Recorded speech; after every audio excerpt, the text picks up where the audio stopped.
대불정경 같이 보고 있습니다. 바세나디 왕이 비구들에게, 부처님하고 비구들에게 공양을 올리고 싶어졌다. 그런데 그런 마음이 든 이유는 자기 건물 위에서 어느 날 보는데 궁전 위층에 서가지고 도시를 내려다보는데 1,000명의 비구들이 아나따 기원정사 창건주, 그 다음에 부파라마 승원 또 창건주 미사카, 그 다음에 장자의 아내 수파화사, 이렇게 세 집을 위주로 1,000명의 비구들이 다니는 것을 보고 마음이 생한 거죠. 든 거죠. 나도 해야겠다. 조사를 해보니까 각각의 집에 500명씩 가더라. 부처님께 가가지고 우선은 7일 동안 왕궁에서 크게 공양을 올린 다음에 요청을 드렸다. 그래가지고 이제 아난다 존자하고 500명의 비구들이 왕궁에도 닭발을 나온다고 말을 하는 건 좀 어폐가 있고, 이제 공양청을 받아서 공양을 하러 왕궁에 오기로 했는데 그게 일주일 갔다. 그 다음부터는 비구들이 허탕을 치게 되고 아난다 존자만 남아가지고 공양을 허탕을 쳤는데, 그러면 아난다 존자가 그 다음에 혼자 가가지고 공양을 했는지 못했는지, 여하튼 근데 또 그날 바세나디 왕이 와가지고는 왜 스님들 안 오냐, 음식이 다 남았지 않냐, 모든 음식들이 그대로 남아 있습니다. 부처님께 가가지고는 우리 합의한 거 아니냐, 500명 비구들 오기로. 그런데 안 와가지고 나를 무시하는 거다, 이렇게 기분이 상한 거죠. 그래서 부처님께서 우선 비구들에게 9가지 경우 방문을 하면은 안 되는 9가지 경우, 그 다음에 방문을 하면 좋은, 또 이미 가 있으면 더 머무르면 좋은 9가지 경우를 부처님께서 법문을 하신 다음에 바세나디 왕한테는 그대와 친밀한 관계에 있지 않기 때문일 것이다, 이렇게 이야기를 했습니다. 바세나디 왕의 요구, 부처님의 가르침을 들은 왕은 승단과 친밀해져야 할 필요를 느꼈다. 그래서 석가족 공주와 결혼을 하기로 결심했다. 친밀해져야 할 필요를 느꼈다. 만일 석가족 공주가 나의 왕비가 된다면 나는 부처님과 친지가 되는 셈이다. 그렇게 되면 비구들은 나를 친밀하게 여길 것이다. 이런 의도, 이런 생각을 하게끔, 그런 의도로 부처님께서 친밀하지 않아서 비구들이 공양을 안 간 모양이다 라고 말씀하신 것은 분명히 아닐 테고, 어쩔 수 없는 인연이 이렇게 흘러가는 걸 텐데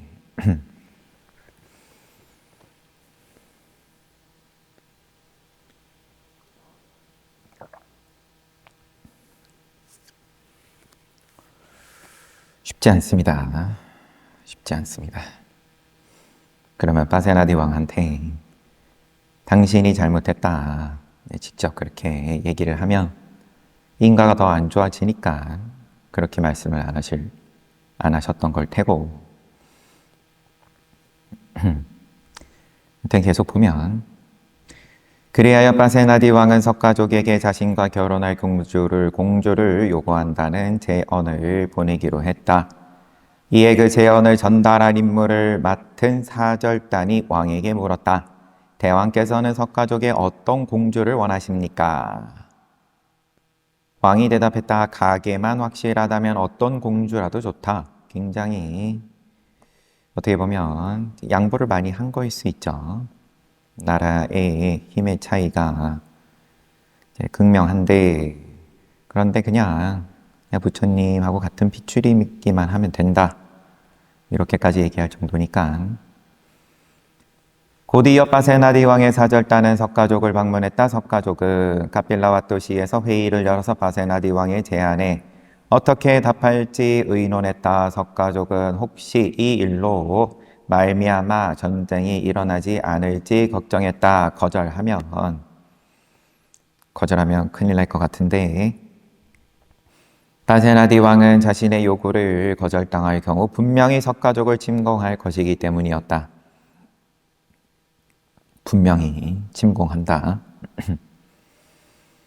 이때 석가족의 왕자 마하나마가 묘안을 제시했다. 이때 왕의 소임을 살고 있는 상황인데, 왕 또는 왕자, 요 호칭이 한번 이제 겸해서 쓰더라고요. 요 대불정경에서는. 우리 집에 아주 아름다운 소녀가 있습니다. 그녀는 우리 집 노비인 나가문다의 딸로 와사바카티야, 그 넓기가 와사바카티야 라고 불립니다. 이제 마하나마가 여기서는 먼저 얘기를 꺼내는 그런 모양이 되어 있습니다. 그 소녀를 파세나디 왕에게 보내는 것이 어떻겠습니까? 마하나마의 제안에 석가족 왕자들은 모두 동의했다. 그런 후 그들은 고살라국 사절단에 자신들의 결정을 알렸다. 고살라국 사절 대사가 물었다. 어느 왕자의 딸이 간택되었습니까? 석가족 왕자가 말했다. 석가족의 왕자로서 곧다마 부처님의 사촌이자 아미토 다나의 아들이 마하나마의 딸입니다. 네, 오다나 5 남매, 수도다나, 부처님 아버지 수도다나가 첫째고 아미토 다나가 둘째인가 그랬습니다. 마하나마의 딸입니다. 와사바카티아가 그 공주의 이름입니다. 자기의 딸로, 양녀로 표현하자면 들여가지고 우리는 공주 보낸다.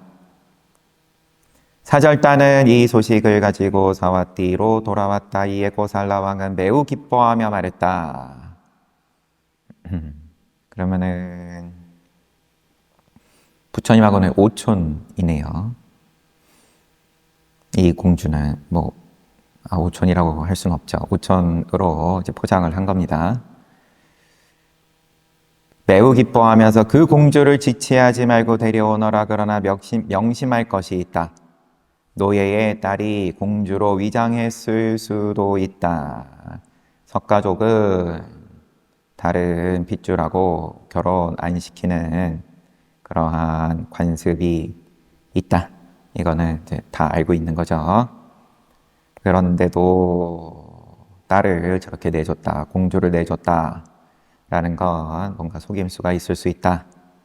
이 정도까지도 이 파세나디 왕이 이제 뭔가 생각이 있었으면, 그러면 처음부터 공주를 달라고 하는 게 자기의 요구가 쉽지 않은 요구다. 그 석가족의 입장에서 알면서 요구를 했다는 건데, 강대국의 왕이니까 하고 싶은 건 해야죠. 노예의 딸이 공주로 위장할 수도 있다. 그러니 너희는 식탁에서 그녀를 지켜보고 그 순수성을 확인하도록 해라. 그녀가 석가족 아버지와 함께 음식을 먹는지 확인하라. 고살라국의 사절단은 다시 카필라와토로 갔다. 그리고 석가족 왕자들에게 다음처럼 선언했다. 우리 고살라 국왕께서는 석가족과 함께 음식을 먹는 공주만 받아들이실 것입니다. 요거를 몰래 살짝 본 게 아니라 그냥 이제 이야기를 직접 하네요. 연출이 이런 건지 경전에 이렇게 나와 있어서 이렇게 소개가 되는 걸 텐데, 고살라국의 요구에 석가족은 매우 당황했다.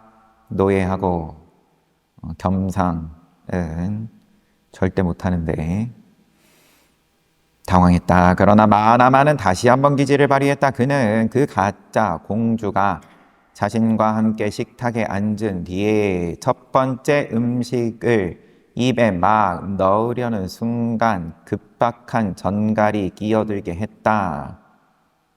그러니까 이렇게까지 해야 되는 이제 이 시절의 관습, 사상, 문화인 거겠죠. 신분이 다르면 절대로 함께 앉아서 공양을 할 수가 없다는 부분에 있어서, 그러니까 이제 어거지로 모양을 만든 게 같이 앉아서 공양 자리에 식탁에는 같이 앉았는데 뭔가 요 와사바 카띠아 이제 노예 또 가짜 공주가 첫 수저를 입에 넣으려고 할 때 이제 중간에 끼어들어라. 이렇게 함으로써 자기가 그 자리를 피할 수 있는 구실을 마련한 것이었다. 석가족의 왕자들은 마하나마가 계획한 대로 일을 진행시켰다. 마하나마가 이 전체적인 이 일에 있어서 이제 주도를 지금 하고 있습니다. 조율을 이제 마하나마 왕이 다 하고 있는 거예요. 자기 집에 일하는 노예를 딸이라고 속이고 공양에 관련해서도 그러하고, 와사바카띠아는 공주처럼 차려입고 마하나마가 앉아있는 식탁으로 나왔다. 그리고 둘이서 함께 음식을 먹는 것처럼 연기했다. 사절단은 이에 매우 흡족해하면서 와사바카띠아를 모시고 고살라국으로 돌아왔다. 사절단도 똑똑하지는 못해요. 바세나디 왕한테 목이 달아나도 할 말이 없습니다.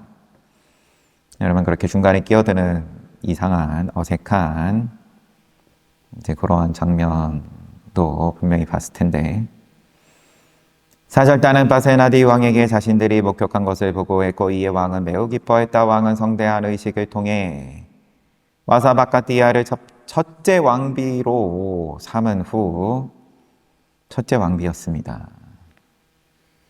앞에 말라카 왕비도 있었고, 지금 이 시점에서는 말라카 왕비가 죽은 상황인지 아직 죽기 전인지, 아직 안 죽었을 수 있죠. 말라카 왕비가 죽고는 이제 왕이 약간 이제 정신이 이제 그렇게 됐다고 우리가 알고 있으니까 첫 번째 왕비로 앉혔다. 굉장히 부처님 그리고 석가족에 대해서 존중을 하는 건데, 500명의 궁녀로 하여금 왕비를 시중 들게 했다. 첫 번째 왕비로 앉혔으니까 아들 위타투바가 이제 왕세자로서 기고만장했었던 걸 테고, 또 자기의 신분이 나중에 이제 그렇게 이런 노예의 어머니로부터 태어났다라는 것을 알게 됐을 때 그 분노가 컸던, 또 현실적인 이유도 자기가 왕을 물려받을 줄 알았는데 당연히 그게 한 줌의 먼지가 돼버린 것이었으니까 낙차가 대단했다. 여튼 첫째 왕비로 삼았어요. 500명의 궁녀로 하여금 왕비를 시중들게 했다. 그 후 오래지 않아 왕으로부터 사랑을 받던 왕비는 황금빛의 얼굴을 지닌 아들을 낳았다. 이제 또 왕으로부터 사랑을 받은 점은 또 이쁜 노예를 뽑아가지고 보낸 거니까 그런 점도 포함이 돼 있겠죠. 파세나디 왕은 아들의 이름을 지어야 할 시기가 되자 석가족에게 전가를 보냈다. 마하나마에게 자신의 아들이 태어났음을 알리고 소공자를 위한 적합한 이름을 정하기 위해서였다. 마하나마는 꼬살라 왕의 전가를 읽은 후에 이렇게 말했다. 왕자를 소공자라고도 하나요? 하나 보죠.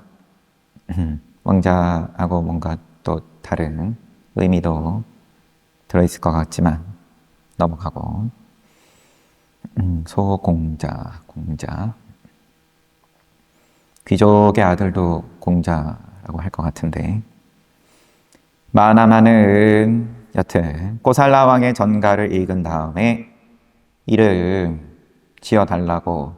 이거 문화가 원래 이런 건지 이러면은 이제 부인 쪽 친정에서 이름을 지어주는 게 원래 문화였을 수도 있고 아니면 그렇지 않음에도 부처님의 종족을 너무 존중해가지고 양보를 한 걸 수도 있을지. 부처님께 지어달라고 부처님께서 이름을 지어줬다라는 건 여태까지 한 번도 나오질 않았으니까 뭐 그렇습니다. 여튼 이렇게 말했다. 와사바카 마하나마의 말입니다. 와사바카티아는 예전에 대단히 매력적인 소녀였다. 그녀가 이제 아들을 낳았으니 꼬살라 왕의 총애 받는 자 왈라바가 되었도다. 왈라바란 사랑받고 총애 받는 자라는 뜻의 방언이었다.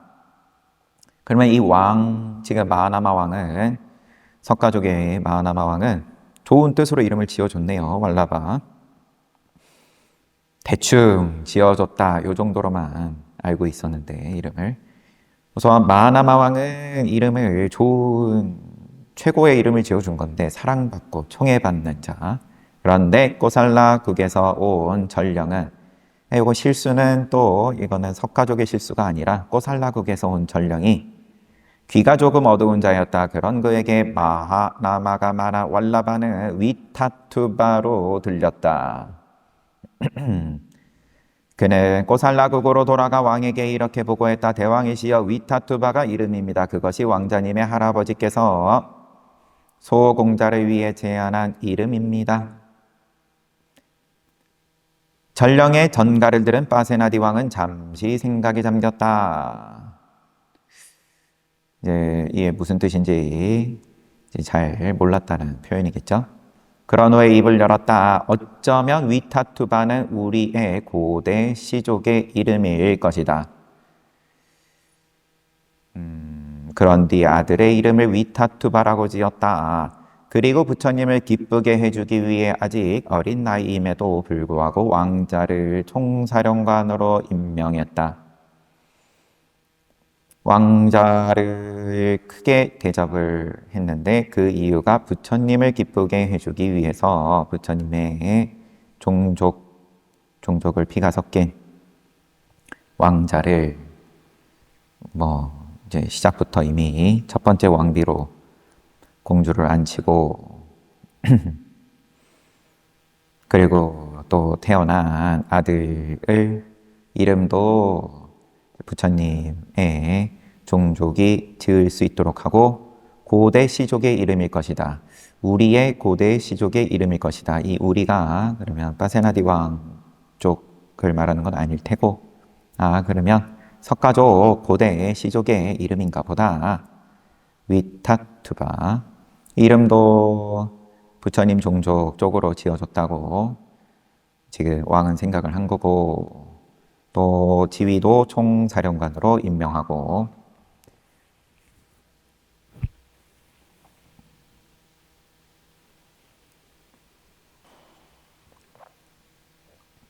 어린 왕자가 뭘 할 수 있었겠냐만 어쨌든 간판이라도 이제 군대의 가장 높은 지위에 간판을 달아줬다. 이런 부분은 이제 석가족의 허물이라고는 볼 수 없겠네요. 지금 보니까. 이름도 노예 출신이라고 대충 지어줬다.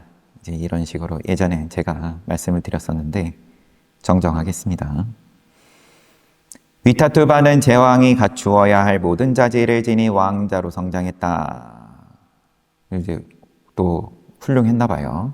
제왕이 갖추어야 할 자질을 잘 갖췄어요.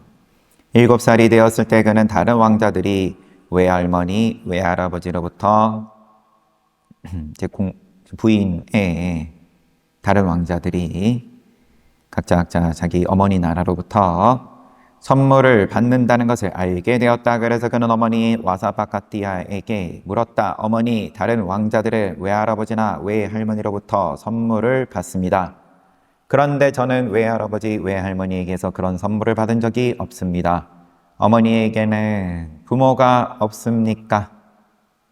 7살 때 하는 말입니다. 그러자 와사바카티아가 말했다. 너의 외가는 모두 석가족이 아니더냐? 그들은 매우 멀리 있단다. 그래서 너에게 선물을 보낼 수 없는 것이다. 이런 식으로 말을 얼버무렸다. 16세 16살이 되자 위타투바는 와사바카티아에게 엄마에게 이렇게 말했다. 어머니, 저는 외할아버지의 궁전을 보고 싶습니다. 그때는 이 나이면은 10대 후반 되면 이미 이제 활동을 할 나이였겠죠. 그러자 와사바카티아는 그를 말리면서 말했다. 사랑하는 아들아, 그것은 그리 좋은 일이 아닌 듯하다. 네가 외할아버지의 궁전을 본다고 한들 무슨 이익이 있겠느냐. 그러나 위타투바는 자신의 생각을 굽히지 않았다. 엄마가 말렸는데 그거 볼 거 있다고 뭐가 좋겠냐 이런 건지. 근데 이미 7살 때부터 이제 계속 어머니한테 요구를 해왔던 거니까 외할아버지, 외할머니는 왜 뭘 안 보내주냐? 다른 왕자들은 배다른 형제들은 다들 자랑하는데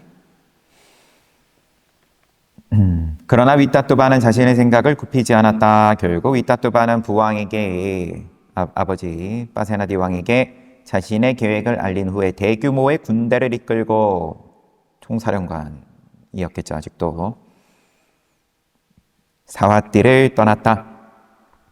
그러자 와사바카티아는 석가족에게 은밀히 전가를 보내 위타투바가 석가족을 방문하리라는 사실을 알렸다.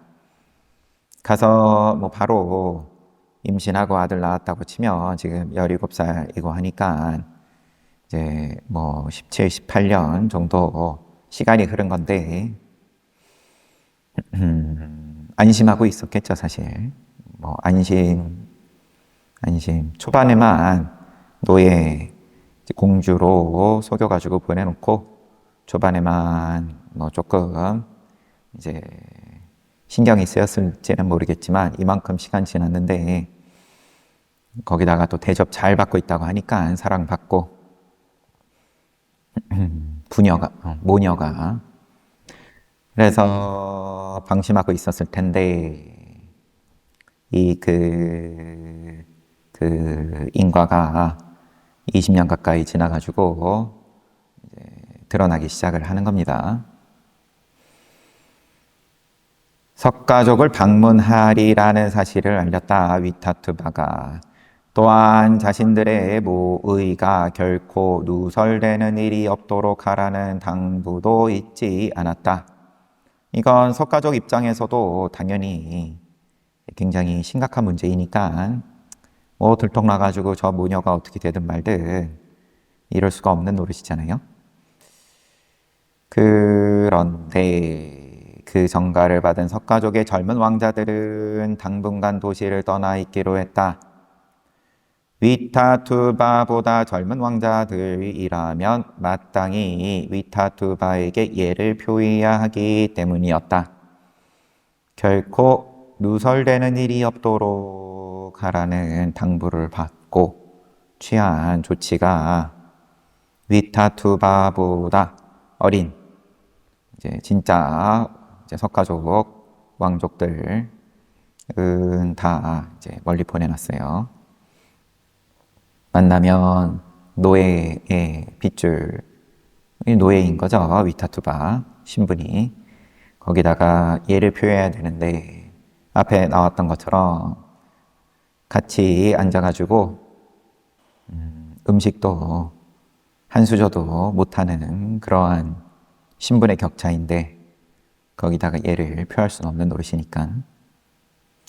석가족은 위타투바가 카필라와 도시에 도착하자 왕가의 객사에서 그를 맞았다. 객사.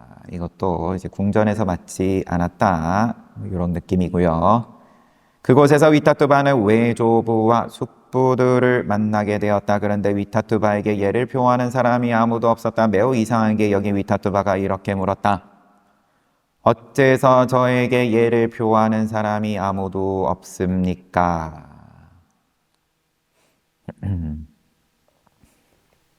어째서 저에게 예를 표하는 사람이 아무도 없습니까? 지금 16세이고 그러면 본인이 나이가 자기보다 어리다 싶은 사람은 아무도 없을 테고요. 그 자리를 상상을 해보면 그럼 다 나보다 연장자인데 그래도 나한테 예를 표해야 되는 사람들이 있을 수 있는데 글쎄 그거는 뭐 왕가의 핏줄에 좀 더 가깝다고 하면 연장자여도 핏줄에서 좀 멀면 그러면 얘를 표해야 되는 문화였을 수도 있고 아니면 또 강대국에 제가 같은 핏줄로서 온 거기도 하지만 어쨌든 군대 이끌고 총사령관이라는 그러한 직함으로써 온 거니까 나는 지금 이 꼬살라국의 강대국 꼬살라국의 총사령관으로 왔는데 이 약소국의 입장에서 아무도 예를 표하지 않는다. 이제 이 석가족의 입장에서는 우리 집안의 가장 지금 어린 입장이다. 그 자리에서는 그보다 더 어린 자들은 이미 다 도시에서 내보냈으니까. 그러니까 이제 위타투바가 자기를 내세우는 거는 꼬살루국의 총사령관이고 그 다음에 또 첫째 왕자이고 이 소공자라는 말이 왕세자다. 지금 이런 태자다 이런 뜻이 있는 건지 여튼 첫째 왕비의 지금 첫째 아들로서 내가 온 거고 위타투바는 이제 그렇게 대접을 해라 이런 거고 석가족은 이제 겉으로는 그냥 넌 석가족에서는 지금 꼬꼬마야 이지만 뭐 당연히 속으로는 너는 그냥 노예다 이제 이런 거고요. 그 이제 격차가 상당하니까 그만큼 괴로움인 거죠. 어째서 저에게 예를 표하는 사람이 아무도 없습니까? 석가족의 연장자가 말했다. 사랑하는 아들이여, 넌 우리 석가족의 그냥 아들이다. 사랑하는 아들이여, 그대의 어린 사촌들은 다른 나라를 방문하러 갔습니다. 이에 위타투바는 저기 안심할 수 있었다. 이제 뭔가 수상했는데 거기에 대해서 이제 안심했다.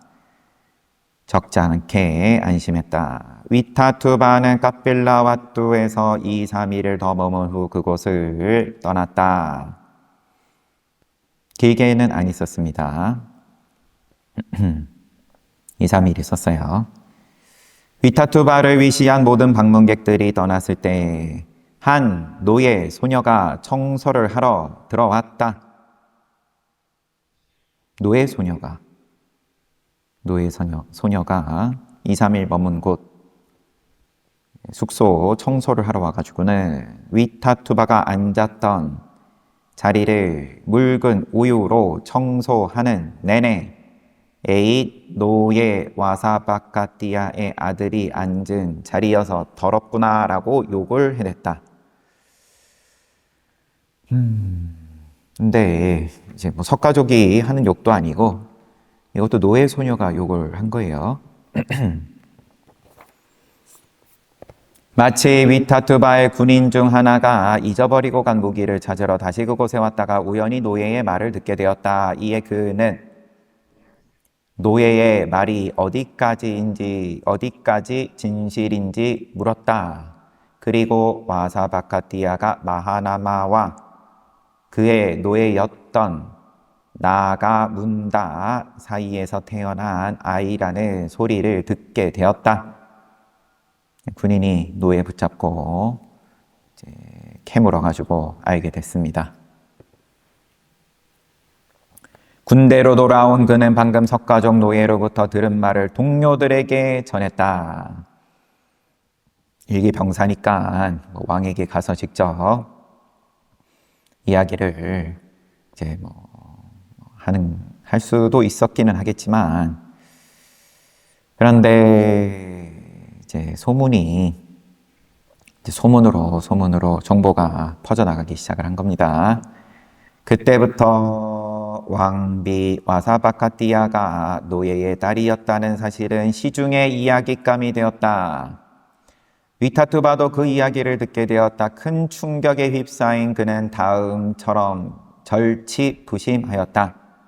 좋다. 지금은 석가족이 내 자리를 묽은 우유로 닦았지만 내가 왕이 되었을 때는 자신들의 목에서 나온 피로 내 자리를 씻게 될 것이다.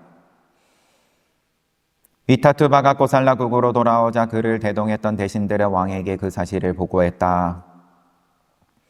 코살라 왕 파세나디는 매우 화를 내며 말했다. 어찌 그럴 수가 있는가. 내 왕비감으로 노예의 소녀를 보냈다니 이는 상식을 벗어난 짓이다. 내 명예에 대한 모독이다. 그런 후 왕은 와사바카띠아와 위타투바를 노예로 강등시켰다. 이건 감정 문제 이전에 나라를 다스리는 입장에선 당연히 이렇게 할 수밖에 없었을 테고, 그로부터 2, 3일이 지난 후에 부처님은 파세나디 왕궁을 방문했다. 부처님께서 직접 방문하셨습니다. 왕은 부처님에게 예를 올린 후에 말했다. 존경하는 부처님, 부처님의 동족이 저를 속였습니다. 그들은 저에게 노예의 딸을 공주라고 속여서 보냈습니다. 그리하여 저는 와사바카띠아와 위타투바를 노예로 강등시켰습니다. 부처님의 동족이 저를 속였다. 부처님께서는 이미 처음 카필라와투 방문하셨을 때 저의 종족은 과거의 부처님들의 종족이다. 우리의 종족이 수토다나 왕이 부처님께서 탁발을 하시는 걸 보고 우리의 종족이 언제 거지의 행각을 했냐, 빌어서 먹었냐, 나를 모욕하는 셈이냐, 우리의 종족을 모욕하는 거냐. 그때 부처님께서 그건 당신의 종족이고 나의 종족은 과거의 모든 부처님들께서는 이렇게 하셨다. 근데 이렇게 파세나데 왕이 부처님의 동족이 저를 속였다라고 이 표현만 보면 부처님에게도 원망의 말이 없지는 않은 거죠.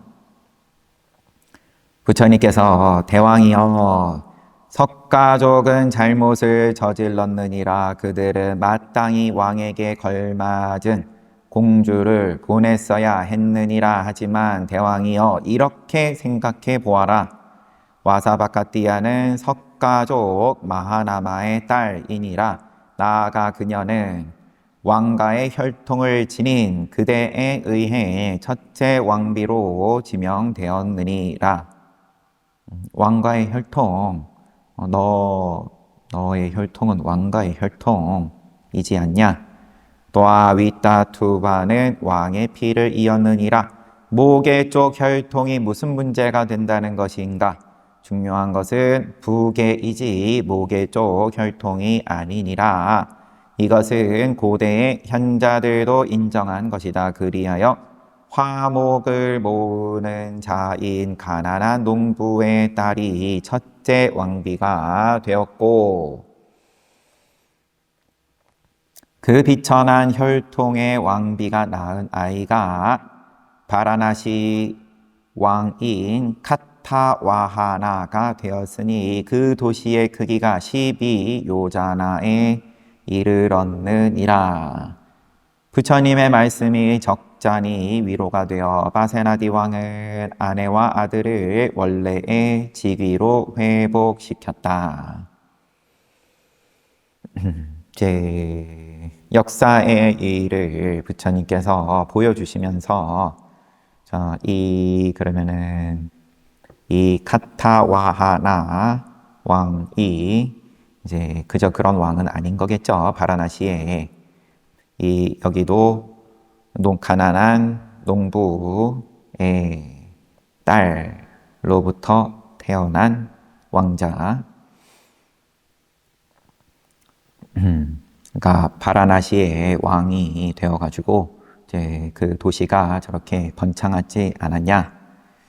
그게 이 시점의 왕인지 바라나시에 그거는 뭐 명확하지는 않지만, 그러니까 이 바세나디 왕이 이제 누그러졌습니다. 회복을 시켜줬어요.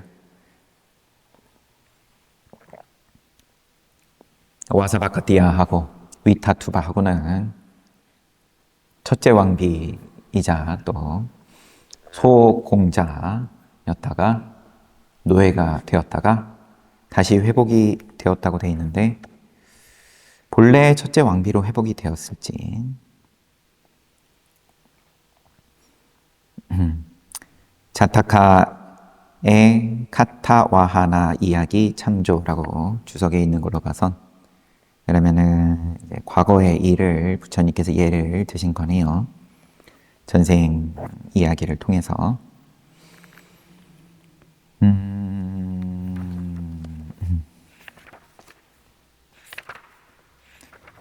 반돌라 왕의 이야기로 넘어가는데, 위타투바는 우선 여기서 한번 이야기가 이제 정리가 되고,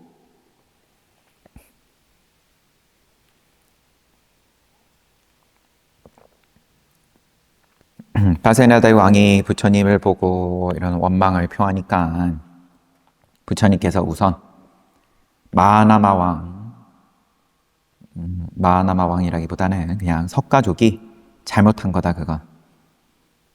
왕에게 맞는 공주를 보냈어야 했다.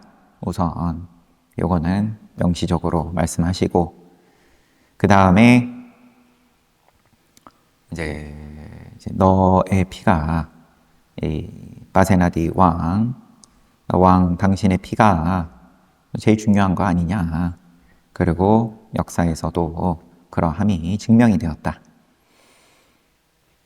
뭐 이렇게 정리를 하신 건데, 아무튼 뭐 바세나디 왕은 마음이 편안해졌는데 위타투바는 그러질 못해가지고 나중에, 지금은 이제 16세 뭐 요 무렵에 있었던 일이고 10대 후반에, 그러면 이제 사춘기 혹은 뭐 사춘기를 지났을 만한 나이겠지만, 그때에 받은 정신적인 충격은 이게 작지 않았겠죠. 왕이야 뭐 이런 일 저런 일 또 이미 다 겪은 입장일 테니까, 이때 바세나디 왕의 나이는 모르지만,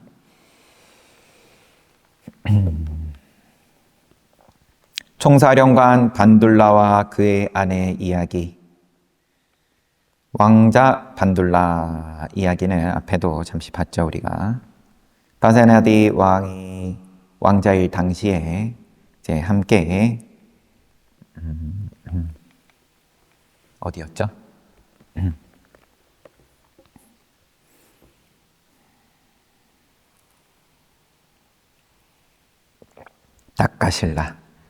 따까실라에서 함께 공부를 하면서 어렸을 적부터 친구이다. 앞서 말라족의 왕자 반둘라가 꼬살라국의 총사령관이 된 내력에 대해서 이야기를 했다. 말라족 왕자로서 이렇게 유학해가지고 돌아왔는데 이제 견제를 받으니까 이제 거기에 분해가지고 그래가지고 친구의 나라 꼬살라국으로 와가지고 여기서 총사령관이 그러면은 반둘라도 총사령관이고 지금 위타투바도 총사령관이라는 직함이 앞에 나왔으니까 총사령관이 딱 한 자리만 있는 건 아닌가 봅니다. 반둘라의 아내 말리카는 쿠시나라 말라 왕의 딸이었다. 그런데 그 부부에게는 결혼한 지 오랫동안 자식이 없었다. 그리하여 반둘라는 말리카를 친정으로 돌려보냈다. 이에 말리카는 사와띠를 떠나기 전에 부처님을 배워야겠다고 생각했다. 쿠시나라 말라 왕의 딸 반둘라가 잠깐만 확인하겠습니다.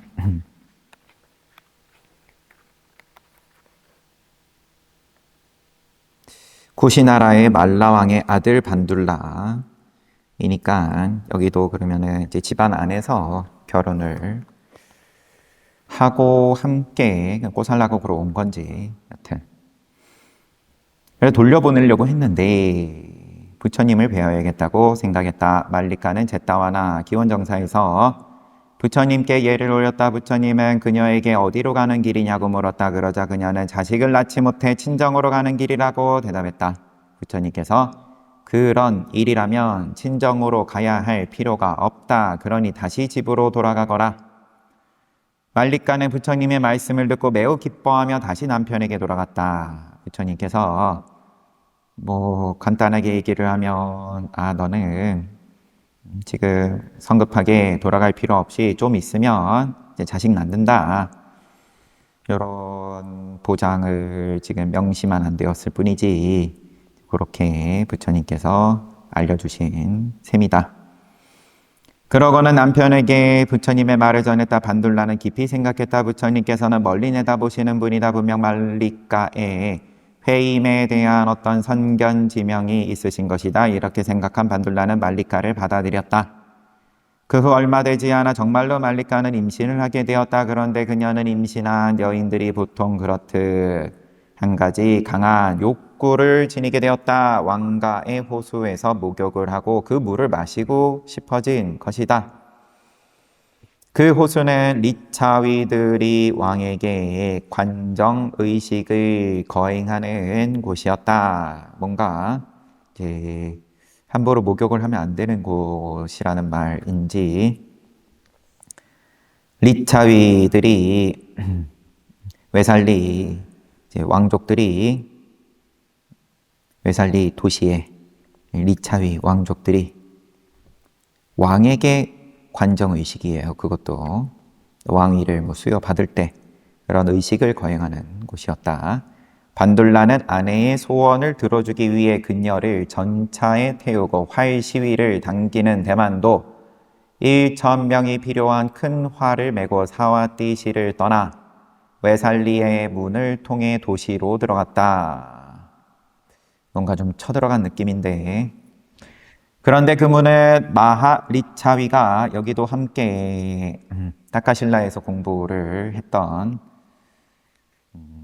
이제 친구이죠. 마하리차위가 통행료를 받아서 쓰도록 그에게 할당된 문이었고 눈이 멀었다고 앞에서 나왔었습니다. 마하리차위는 공부 잘하고 자기 고향 땅에 가가지고 웨살리에 가가지고 솜씨를 보이다가 눈이 멀어버려가지고 이러한 상황이었다. 마하리차위의 집은 그 문에서 아주 가까이에 있었다. 마하리차위는 반둘라의 전차가 문지방을 부딪히며 지나가는 소리를 들었다. 이에 그는 매우 불길한 예감이 들어 리차위족에게 경고의 말을 했다. 판둘라가 가려는 왕가의 호수는 안팎으로 매우 엄중하게 보호되고 있었다. 철조망으로 덮여 있어 새조차 들어갈 수 없었다. 엄격하게 보호가 되는 호수였는데 그곳에 도착한 판둘라는 전차에서 내려서 지팡이로 파수꾼들을 몰아낸 후 언월도로 철조망을 잘라 틈을 내었다. 그런 후 아내와 함께 호수로 들어가 목욕을 했다. 목욕을 마친 판둘라는 다시 아내를 전차에 태우고 사와띠시를 향했다. 거침이 없이 이제 상대방을 무시를 하면서 웨살리 도시 자체에 대한 존중이 없는 거죠, 지금 전체적인 모습이. 그러고 후딱 가가지고는 그러면은 이제 아내가 이 이제 임신을 하고 그러고 이제 강한 욕구 목욕을 하고 또 그 물도 마시고 이거를 충족시켜 줬다. 자식을 못 낳다가 임신을 했으니까 야 이거 들어주지 않았다가는 자식 못 낳을 수도 있겠다 이런 걱정이 앞섰을 수 있을 것 같습니다. 호수의 파수꾼들은 그 일을 왓지족, 이 왓지족이 리차위족입니다. 왕자들에게 보고했다. 이에 매우 분노한 왓지족 왕자들은 반둘라를 추격하려 했다. 이 사실을 안 마할 리차위는 반둘라를 추격하는 왕자들을 불러 말했다. 젊은 리차위 왕자들이여 반둘라를 추적하지 말라. 그는 너희를 파멸시킬 것이다. 그는 학교 동료였던 반둘라의 위력을 알고 있었던 것이다. 왕자들이 대답했다. 그를 그냥 보낼 수는 없습니다. 우리는 반드시 그를 잡고야 말 것입니다. 그러자 마할리차위는 다음처럼 경고했다. 왕자들이여 굳이 그를 추격해야겠다면 그렇게 하라. 그렇지만 반둘라의 전차가 바퀴통까지 내려앉는 것을 보았을 때는 반드시 되돌아와야 한다. 만일 전차 바퀴통이 내려앉는 것을 보고도 그를 계속 따라갔다면 큰 고함 소리를 들었을 때 반드시 돌아와야 한다. 만일 그때까지 되돌아오지 않고 계속 그를 추격했다면 그대들의 전차에 구멍이 났을 때는 반드시 돌아와야 한다. 결코 더 나아가지 말라. 뭔가 이제 다른 왕자들은 모르는 그러한 또 지혜로서 이야기를 하는 뉘앙스의 예고를 지금 해줍니다. 그래서 이 추격이 어떻게 되는지는 다음 시간에 이어서 보도록 하겠습니다. 바퀴통이라고 하면 바퀴통, 그냥 바퀴를 말하는지 바퀴축을 말하는지 반둘라는 이제 어렸을 때부터 이제 보여주는 모습이 뭔가 일관성이 있습니다. 물론 자기 나라에서 견제를 받고 아니면은 또 뒷날 자기 본인을 포함해서 아들들이 한꺼번에 또 자기 친구한테 죽임을 당하고 하는 거는 불행한 일이고 억울한 일이고 하겠지만 이렇게 주변 배려하지 않고 내키는 대로 이제 하는 그런 성정의 인물 아니었나 싶어요. 이제 한자로 언월도라고 지금 번역이 굳이 돼 있는 게 그러면 제가 들어본 언월도는 삼국지에 관우가 쓰는 청룡 언월도인데 그런 특별한 자기만의 커다란 칼로 또 이렇게 휘두르고 다녔다. 이제 그런 말인 거겠죠.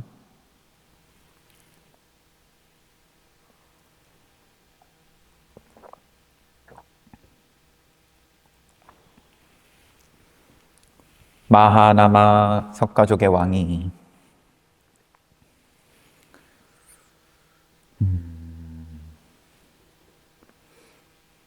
이제 거짓을 행하는데 치밀하게 했겠죠, 당연히. 치밀하게 하고 석가족들에게 또 이제 신신당부를 하고 조심을 했겠지만 드러날 일은 결국 이렇게 이제 드러나게 되었다. 청소하는 노예가 본인도 노예인데 위타투바가 와사바카티아 노예로부터 태어났다고 욕을 하면서 더러운 자식이다. 뭐 똑같은 노예니까 더 욕이 나왔을 수 있겠죠. 자기는 노예로서 이렇게 사는데 쟤는 어떻게 일이 잘 풀려가지고 강대국의 왕자로서 군대 이끌고 와가지고는 자기의 어떤 위세를 보여주고 큰 소리 치다가 가니까 자기가 뭐 일부러 일러준 것도 아니고 혼잣말 하다가 들통이 난 건데 그런 것까지 마하나마 왕이 자기 뜻대로 단속을 할래야 할 수도 없는 노릇이고 기구한 운명의 흐름이 이렇게 진행이 되고 있습니다. 이제 겸해서 반둘라의 입장도 또 마찬가지일 테고요. 파세나디 왕도 마찬가지고. 그러면 위타투바가 그러면 꼬살라국의 왕위를 어떻게 아버지를 폐위시키고 자기가 왕위에 올라가는지 이제 반둘라 총사령관의 운명과 같이 이제 얽히는 거죠.